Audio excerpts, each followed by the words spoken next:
Assalamualaikum warahmatullahi wabarakatuh. Bismillahirrahmanirrahim. Allahumma ya Allah ihdinas siratal mustaqim siratal ladzina an'amta 'alaihim ghairil maghdubi 'alaihim waladdallin amin. Allahumma shalli wa sallim ala habibika Mustafa Muhammad wa ala alihi wa sahbihi wa barik wa sallim amma ba'du. Yang sangat saya hormati Mustasyar PBNU sekaligus Wakil Presiden Profesor Dr. Ma'ruf Amin, yang saya hormati Rais Am PBNU, Rais Am NU Kiai Haji Miftahul Akhyar, Ketua Tanfid PBNU yang juga masih pernah mbah sama saya, Kiai Haji Said Akil, yang saya tadi senang sekali marahnya, senang sekali girohnya, karena itu memang khas keluarga kami. Jadi kalau nggak kesampean marah itu bagus. Jadi di antara sifatnya para nabi itu wayakhdufulillah, kalau agama nggak dapat apa tadi jatah ya, nggak tahu saya maknanya itu. Jadi wayakhdufulillah wayardoliridho.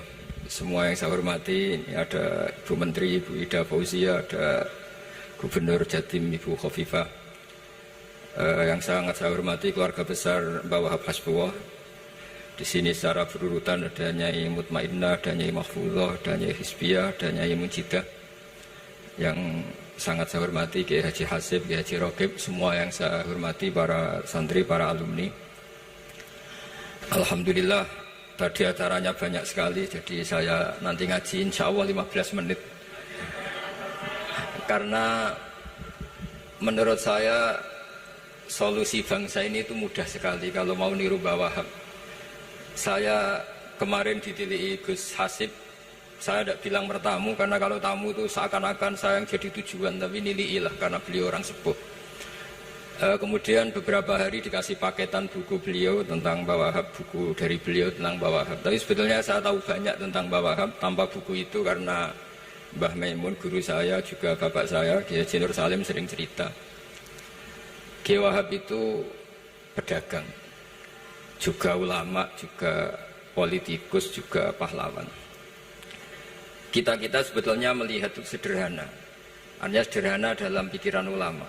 Jadi pernah suatu ketika Sayyidina Ali itu marah besar ketika melihat umat Islam itu pasif itu tidak aktif, sehingga beliau marah besar. Di antara kalimatnya itu, karena ini tengah-tengah kalimat, langsung pakai fa'ataf atau fa'tafrek atau apa sajalah, nanti terserah santri-santri yang nge'rob. Fakubhan lakum hina sirtum gharadun yurma. Jadi umat ini akan buruk sekali ketika posisinya itu objek yang jadi sasaran tembak atau sasaran perasan pihak lain. Ketika misalnya haji itu bagus prospek, nanti ujung-ujungnya yang bikin sajadah kadang orang sana, mau biang kubu sebelah, nanti sensitif secara politik. Nanti ketika umat Islam punya kebutuhan pakaian ihram besar, juga yang produk kadang orang lain. Begitu seterusnya, sehingga setiap kebutuhan kita pun yang produk itu orang lain. Sehingga Mbah Wahab berpikiran sampai impor mori, pas itu kain putih. Begitu juga traveling, ketika umat Islam butuh mudah pergi ke Mekah untuk haji dan umrah, juga bironya itu kadang orang lain. Zaman itu Hindia Belanda, sehingga beliau dulu sudah mendirikan semacam biro haji. Itu semua adalah madhab, di antara madhab Sayyidina Ali ketika beliau mengatakan fakubhan lakum hina sirtum gharadun yurma. Buruk sekali kamu di mana-mana ini jadi objek. Misalnya kira-kira ginilah, kalau hallnya Mbah Wahab itu ada 10.000 santri, dan semuanya karena keluarga kiai itu dermawan, sama Bu Mujidah dikasih makan semua. Nanti cateringnya yang menyediakan orang lain, kita tidak punya kecakapan produksi itu atau melayani itu. Sehingga perdagangan Mbah Wahab dalam tradisi keulamaan itu dimaknani sebagai supaya kita ini jadi aktor, baik di perdagangan, di politik, maupun dalam solusi urusan-urusan publik. Misalnya sekarang ada problem apalah, sebetulnya solusinya gampang sekali. Ketika kita minus atau ketika kita tidak berkecukupan, mulai dulu ulama itu solusinya gampang. Pernah suatu Abdul Qasim Al-Junaidi atau siapa sajalah, ini karena polanya sama, menyuruh muridnya, saya tolong belikan ikan. Cara sekarang mungkin dikasih uang 50.000, terus dikasih tahu sama muridnya, Pak Yai uangnya tidak cukup karena harga ikannya 70.000. Terus kata gurunya, beri lebih murah lagi. Uang 50 aja tidak cukup, kok cari yang lebih murah. Kata beliau, arfisuhu bitarki. Ya bikin murah karena kamu tidak berkeinginan. Jadi nggak usah belikan katanya. Ini penting sekali karena dulu ada solusi, masyhur itu makalahnya Imam Syafi'i itu. Kata beliau, fa innal ghina anisya'ila bihi. Kalau kamu ingin tidak tergantung sesuatu, maka hindari sesuatu itu. Jangan memaksakan memenuhi sesuatu itu dengan memaksakan, tapi hindari sesuatu. Saya misalnya kalau nuruti kepengen misalnya, kalau saya dengan nafsu serakah saya, mungkin saya ingin punya mobil mewah, ingin apa saja. Tapi itu membuat saya tersiksa karena harus menyediakan ini itu. Ya sudah, tidak usah ingin. Sehingga mudah sekali. Makanya kata ulama dulu, fa innal ghina anisya'la bihi. Untuk menjadi berkecukupan, usahakan banyak hal yang tidak Anda butuhkan. Semakin banyak hal yang kita butuhkan, maka kita akan tergantung akan sesuatu.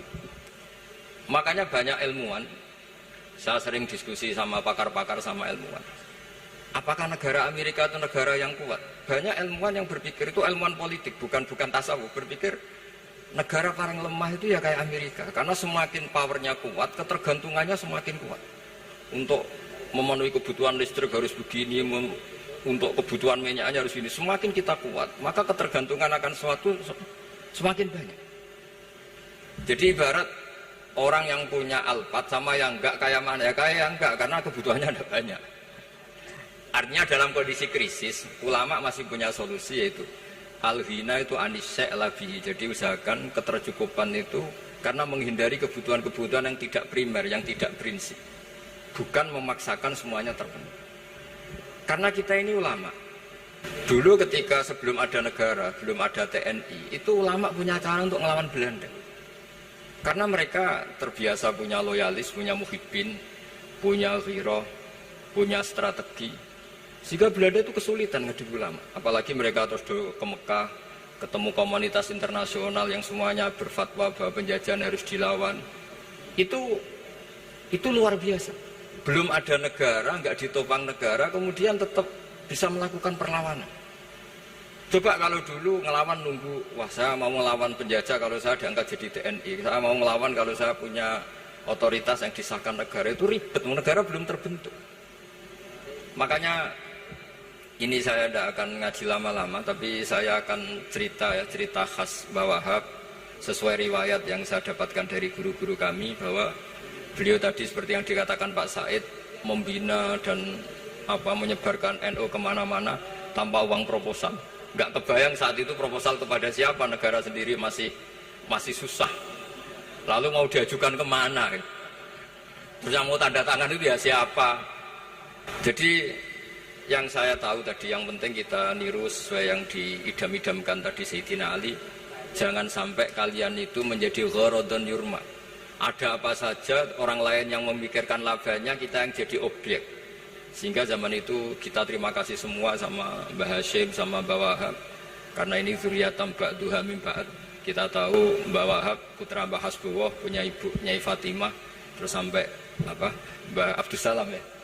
Kemudian Mbah Hashim punya ibu Halimah, punya abah lagi siapa setelah Halimah itu Lainah ya. Terus Mbah Abdus Salam, jadi ini zuriyatam ba'duha min ba'd. Kalau dalam tulisan itu sampai Mbah Abdul Jabbar bin Ahmad bin Mbah Sambu. Memang Mbah Sambu punya beberapa saudara, diantaranya ada yang namanya Mbah Yusuf, itu yang melahirkan keluarganya Mbah Ahmad Siddiq Jember, Mbah Siddiq Jember. Ada yang Abdul Halim yang melahirkan keluarga Lasem, termasuk saya itu lewat jalur Mbah Abdul Halim. Jadi zuriyatam ba'duha min ba'd. Dulu semua orang zaman Rasulullah SAW itu dilatih jadi aktor, jadi subjek. Sehingga orang yang miskin pun ketika perang Tabuk, perang Dzatil Usrah, itu semua menyumbang. Ada yang menyumbang emas yang nggak terkira, yaitu Sayyidina Utsman. Ada yang cerita, ya Rasulullah saat tadi malam buruh dan punya beras hanya 2 kilo, yang 1 kilo saya sumbangkan jenengan, yang 1 kilo saya pakai untuk keluarga kami. Sekarang logikanya sederhana, kalau orang miskin 3.000, pas itu anggap saja pasukannya misalnya 3.000. 3.000 nyumbang beras 1 kilo, itu artinya terdapat 3.000 kilo beras. Artinya apa? Orang Islam yang miskin membiayai dirinya sendiri untuk makan. Dan mereka adalah aktor heroik. Tapi kalau misalnya ini orang-orang miskin ini tidak mau urun rembuk, kemudian menjadi beban negara, maka yang harusnya dipakai senjata, dipakai beli sembako. Dulu zaman Nabi meskipun orang itu miskin, itu semuanya bersifat heroik. Sehingga perang Dzatul Usra itu perang paling dikenang Al-Quran. Nah, efek dari ingin memberi adalah tidak tamak. Makanya kalau dalam kitab tasawuf, itu orang pikir itu gak dikritik. Yang dikritik orang tamak. Karena orang menvonis orang lain kikir itu pasti karena berkeinginan mendapat. Kalau tidak berkeinginan mendapat, maka orang lain tidak akan kamu vonis sebagai kikir. Andai kan kita semua ingin memberi sumbangan kepada Indonesia, maka kita tidak akan menvonis pemerintahan kita tidak becus ngurmat kita. Meskipun pemerintah tentu berkewajiban ngurmat orang-orang miskin itu tentu. Tapi andai kan semua orang miskin berpikir ingin menyumbang pemerintah, maka tidak akan menyalahkan pemerintah ketika faktanya nanti suatu saat atau kapan saja, semoga ini tidak terjadi, itu tidak mampu menyumbang. Karena masyarakat kepikirannya memberi, bukan mendapat. Ini solusi-solusi yang diajarkan Rasulullah SAW yang disebut al-yadul ulya khairun minal yadis sufla. Jadi bahwa posisi memberi jauh lebih baik ketimbang posisi menerima. Sehingga ketika Allah mensifati orang baik itu siapa? Allah mensifatinya sederhana. Wa mimma razaqnahum yunfikun. Orang yang kepinginannya itu yang memberi. Itu dulu zaman Nabi, pas perang Khandaq, pas perang Tabuk, pas beberapa perang, itu orang yang paling miskin pun turun. Sampai orang-orang munafik mencibir, inna Allaha ta'ala la ghaniyun an shadaqati hadza. Allah tidak butuh sedekah hanya 1 kilo. Tapi coba efeknya dari sedekah 1 kilo itu tadi, misalnya orang miskin yang perang 3.000, itu semuanya memakan uangnya sendiri setidaknya enggak jadi beban negara. Terus mentalnya itu patriotik. Dari mental patriotik itu ketemu Belanda kayak apa, mereka bisa makan apa saja.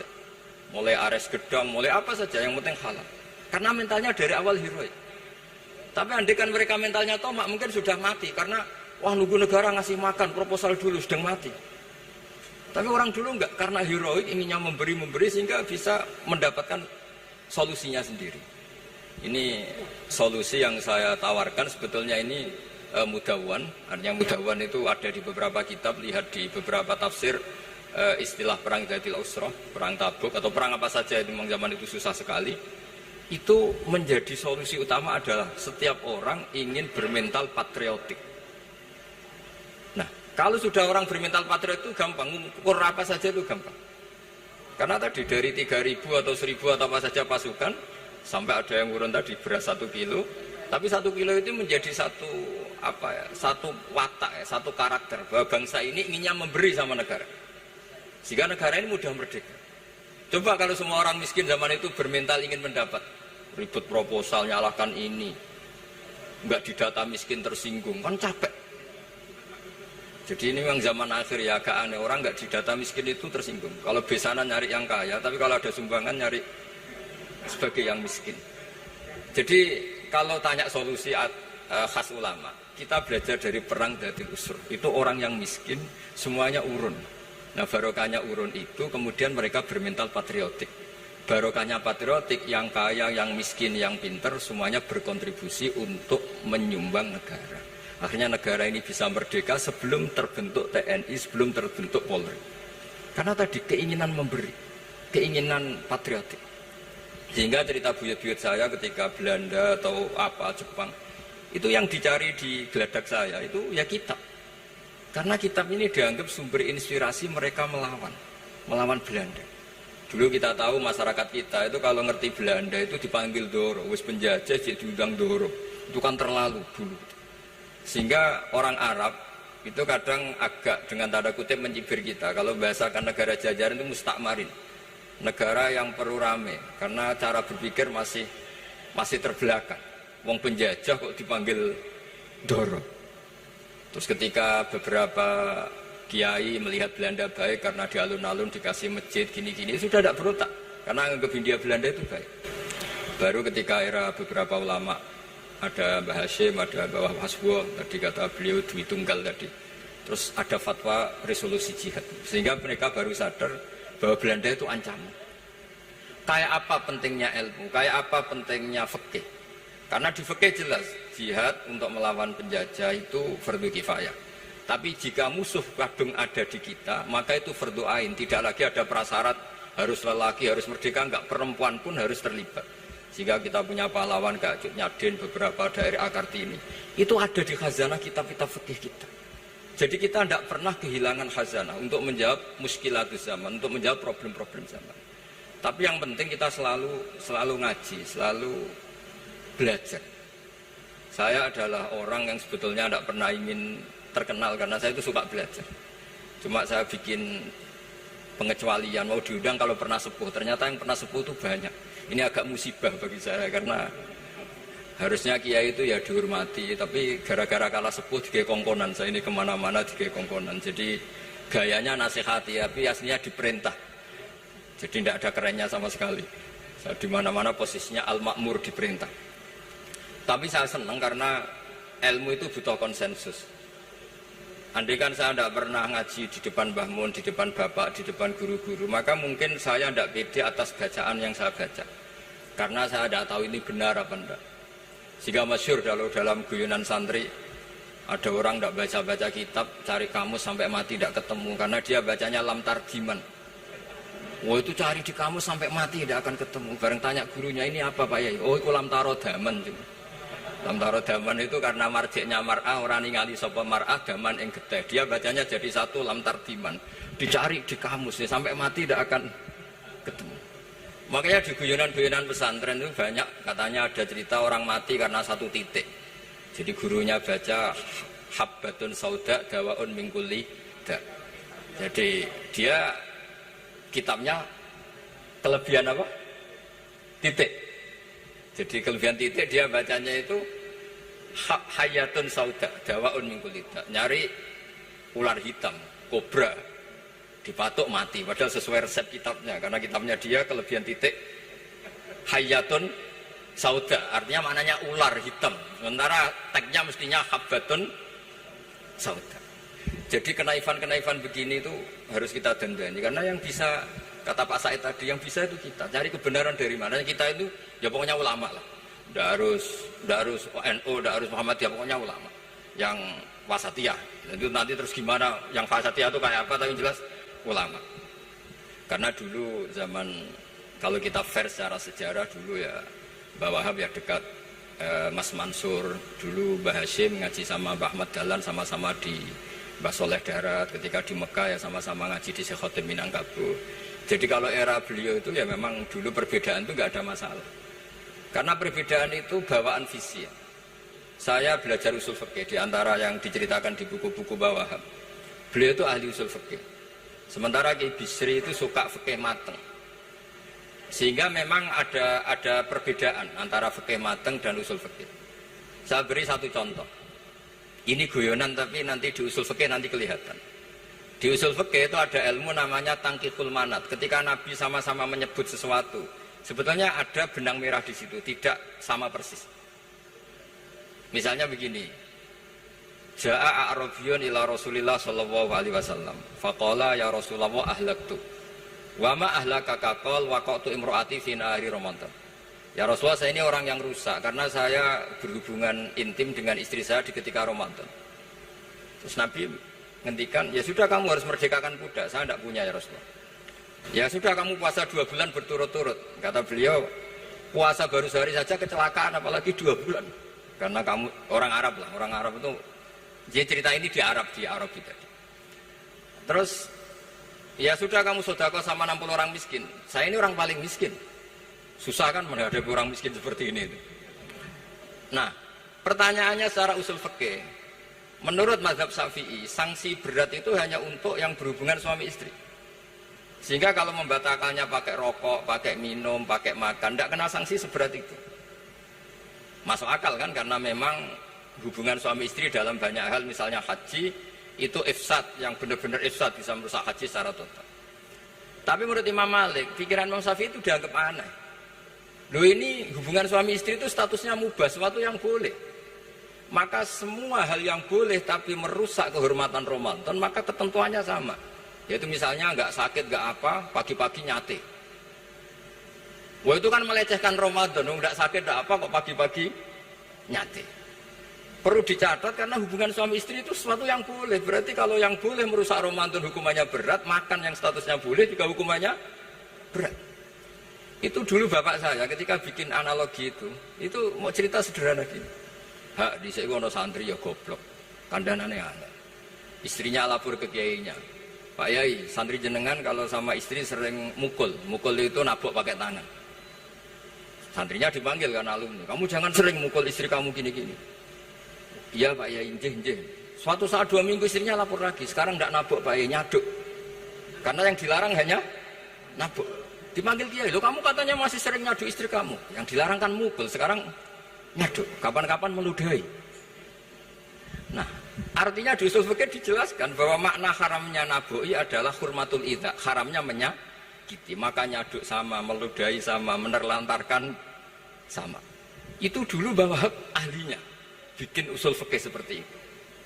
Sehingga misalnya amar ma'ruf nahi mungkar, ketika beliau ditanya apakah perlu ikut kabinet gotong royong, tapi di situ banyak kelompok yang mungkin tidak cocok.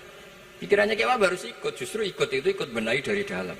Meskipun dari ikut itu bahwa Wahab nyun sewu yang ngalami fitnah yang macam-macam dituduh karena zaman itu nasakom. Tapi itu beliau santai saja. Tapi zaman itu memang itu sah karena zaman itu belum dibubarkan. Jadi yang dialami Wahab ini luar biasa. Semuanya harus jadi pelajaran bagi kita. Makanya jangan pernah meninggalkan ilmu yang bernama usul fikih, karena fikih yang mateng itu cara basa Jawa ini akan kehilangan stok teks. Misalnya Nabi sedekah pakai kurma atau pakai apa makanan pokok. Itu hadisnya itu kurma, sama Imam Syafi'i digenti kutu ahli baladi, yaitu makanan pokok dari negara. Sehingga kita tidak bisa mentang-mentang Nabi sedekahnya pakai kurma terus kita orang miskin kita kasih kurma. Bisa linu tuh nih kalau makan kurma orang Indonesia itu. Karena yang penting itu kutu ahli balad bukan kurma. Bukan mentang-mentang Nabi sholat di Mekah Medina, kalau ingin persis sunnah Rasul, sholatnya harus di Mekah Medina. Kalau di Indonesia Nabi tidak pernah sholat di Indonesia. Sunnah Rasul sholatnya di Mekah Medina, bisa ada orang sholat kalau gitu.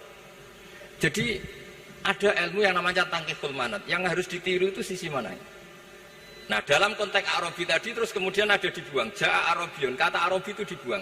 Datang orang Bedui, orang kota pun kalau punya kesalahan yang sama hukumannya juga sama, maka kata Arabi dibuang. Nah, menurut Imam Malik, kata jima, hubungan suami istri juga dibuang, digenti membatalkan puasa dengan apa saja yang tanpa uzur syarat. Jadi ini kealiman-kealiman kiai-kiai Indonesia dulu itu, misalnya kentong, dulu meskipun ada yang bilang bid'ah, kentong itu bid'ah karena mirip orang Nasrani. Orang Nasrani itu bentuk kentongnya di kelenteng itu tidak seperti kentong kita. Adat Indonesia kalau pos kampleng ada maling ada banjir pakai kentong. Jadi adatnya memanggil tuh pakai kentong. Makanya kiai dulu, ini mirip orang Nasrani, enggak mirip pos kampleng katanya. Padahal jelas menurut hadis sahih jelas ketika ada sahabat usul ya Rasulullah bikin kentong, wah jangan nakus itu nanti kayak Nasrani. Bikin buk itu trompet, jangan nanti mirip orang Yahudi. Ya dengan api ya Rasulullah, jangan nanti mirip Majusi. Datang sahabat tergesa-gesa, beliau mimpi kalau diajarin azan. Azan itu maknanya al-ilam, memberi maklumat waktu sholat. Akhirnya ada azan. Kemudian ulama Indonesia dulu Mbah Hashim sama Kiai Fakih Mas Kemambang, yang satu anti kentong, yang satu pro kentong. Itu dulu ya saling menghormati, nggak masalah. Karena fikih itu sekali khilaf itu mirip-mirip. Tadi Pak saya takil nyinggung Palestina. Saya pernah ke Palestina. Itu banyak ulama Mesir yang mengharamkan orang datang ke Yerusalem, ke Masjid Aqsa. Karena mau tidak mau harus dapat visa Israel, berarti ngaku eksistensi Israel. Karena dianggap mengaku eksistensi Israel maka hukumnya haram. Tapi saya pernah ketemu Imam Masjid Aqsa. Beliau bilang begini, Pak Bahak, kalau orang Islam dari seluruh dunia tidak datang ke kami, maka eksistensi kami dianggap diabaikan oleh komunitas internasional. Dan itu dengan mudahnya Israel mencaplok kita. Sehingga separuh ulama Mesir juga mewajibkan yang mampu harus ke sana. Dengan cara itu Aqsa aman karena masih diperhatikan ulama atau komunitas internasional. Yang satu cara pandang ke sana berarti ngaku eksistensi Israel karena ada visa Israel. Yang satu bilang harus ke sana, dengan itu eksistensi Masjid Aqsa terjaga karena masih diperhatikan ulama atau komunitas Jadi di mana-mana khilaf itu ya seperti itu. Tapi alhamdulillah di kita itu khilaf itu biasa. Sehingga zaman kita mondok, saya itu pernah pengalaman buruk sekali saya ketika jadi Rois Musyawarah Fatul Mu'in. Itu ada pertanyaan gini Gus Hasib. Saya tanya gini sama orang, Gus, soft paling utama itu yang nomor berapa? Nomor 1 kata saya. Yang kedua, yang soft berikutnya, iya yang berikutnya. Kalau sudah tahu soft terbaik itu yang nomor 1, kenapa masjid gak dipakai memanjang selatan utara? Biar semuanya nomor 1. Selagi masjid itu memanjang barat timur, pasti ada soft 1, 2, 3. Itu kan kurang ajar betul. Jadi supaya orang soft 1 semua ya tinggal desain masjidnya, yaitu memanjang utara selatan. Selagi masih memanjang barat timur, pasti soft 2, 3. Terus saya kebalik tanya, lalu setelah begitu yang paling abdul siapa? Yang sisi kanannya imam. Ya sudah, imamnya dipojokkan pol selatan, biar semuanya dari pol kanan. Nanti ada masalah lagi, yang paling abdul siapa? Yang paling dekat imam. Yus kono kerubuti imam kan gitu. Jadi kalau nuruti fikih itu ya memang ilmu logika. Sehingga banyak orang jadi wali itu dari hasil ijtihadnya. Ada orang jadi wali karena sering sholat di shaf awal. Tapi ada wali pesaingnya justru jadi wali karena kalau sholat di belakang. Tapi tetap wali. Suatu saat dua wali ini ketemu. Loh, kamu kok wali? Padahal kalau sholat paling belakang. Saya tuh malu sama Allah. Kok kayak sok suci ya kok ngarep gitu. Jadi wali karena adab, bukan karena malas loh. Saya itu gak pede. Saya saja kok sholat di depan. Maksudnya kok kepedean itu. Tapi tentu secara syariat tetap baik yang di depan. Ini saya bukan bela yang. Kenapa saya cerita bela yang belakang? Karena yang bela jarang gitu. Makanya saya. Dan kebetulan saya kalau sholat ya sering di soft belakang. Tapi ini saya cerita betapa logika fikih itu khazanahnya banyak dan luas. Dan kita bicara usul fikih itu biasa. Kita belajar sama beberapa ulama. Saya berkali-kali cerita di mana-mana. Muhammad bin Hasan Asy-Syaibani itu mewajibkan ulama kaya. Dan beliau kalau ngitung duit itu di kamar tamu, di ruang tamu. Sehingga santri ora kepikiran nyalami template. Kan cara wong Jawa kan meliting ngitung duit kok di ruang tamu. Tapi ternyata alasannya beliau masuk akal. Ben santri ku roh nak kiye di duit. Jadi ra perlu kepikiran nyumbang gulu. Ya masuk akal. Tapi yang nyimpen duit ya masuk akal, wong duit kok dipamer-pamerno. Tapi yang pamer nggih monggo nak niate ben wong liya ndak perlu berempati, nggak perlu sakit. Jika nggak perlu didata dapat BLT mergo duit tidak kok. Ya itu semuanya istihad. Assalamualaikum warahmatullahi wabarakatuh.